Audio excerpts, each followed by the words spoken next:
Hello বন্ধুরা, তোমরা সবাই কেমন আছো? আশা করি তোমরা সবাই ভালো আছো। আমি প্রীতি, আর আমার চ্যানেল রেসিপি 24-এ তোমাদের সবাইকে জানাই স্বাগত। আজকের রেসিপি হলো ডিম পোস্ত।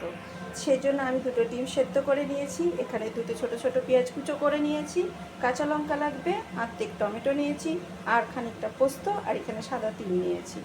এইবার আমি এই পোস্ত আর সাদা তিল এর সাথে টমেটো আর কাঁচা লঙ্কা একসাথে পেস্ট করে নেব। দেখো তোমরা সবাই, আমার তেল গরম হয়ে গেছে। এবার আমি কড়াইতে শুকনো লঙ্কা পুড়িয়ে দিলাম।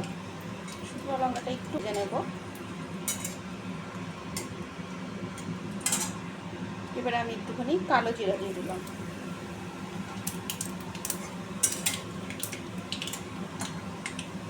এবারে আমি ছোটো সাইজের দুটো পেঁয়াজ কুচিয়ে রেখেছিলাম, সেই পেঁয়াজ কুচোগুলো দিয়ে দেবো।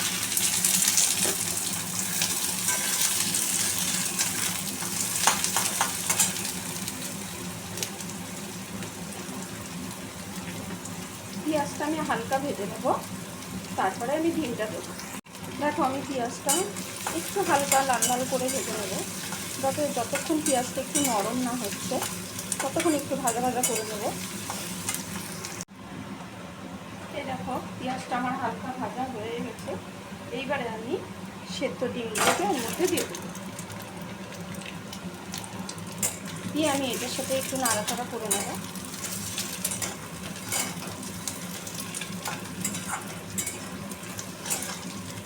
ডিমটাকে জাস্ট হালকা একটু ভাজবো, আশেপাশে পেঁয়াজের সাথে হালকা একটু ভেজে নেব। দেখো আমার ডিমটা এটার সাথে ভাজা হয়ে গেছে। এইবারে আমি যেটা বেটে রেখেছিলাম, পোস্ত, তিল, হাফ টমেটো আর কাঁচা লঙ্কা, এই পেস্টটা এবারে আমি দিয়ে দেবো।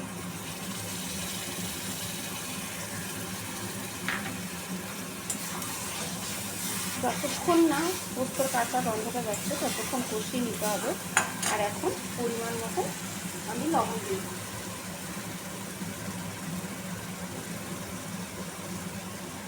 পরিমাণ মতন আমি লবণ দিয়ে দিলাম।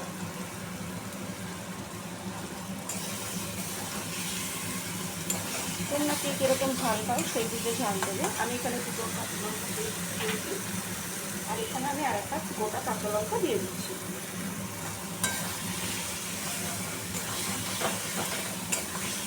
দেখো পোস্তটা পুরো কষানো হয়ে গেছে।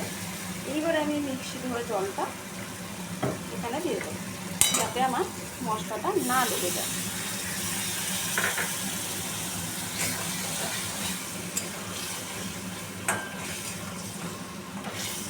আমি এখানে কোনো হলুদ দিচ্ছি না, কেননা পোস্তর তাহলে টেস্টটাই চলে যাবে।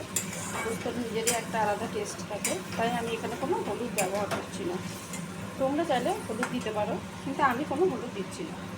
এই দেখো আমার পোস্তটা পুরো ভালোভাবে কষানো হয়ে গেছে। দেখো তো তোমরা সাইড দিয়ে পুরো তেল ছেড়ে দিচ্ছে। এরকম অবস্থায় আমি সামান্য অল্প জল দেবো, একটু গ্রেভি করার জন্য।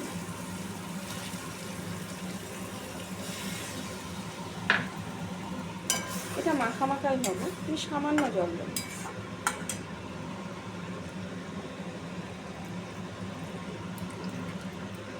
মিক্সি ধোয়া জলটা পুরো দিয়ে দিলাম।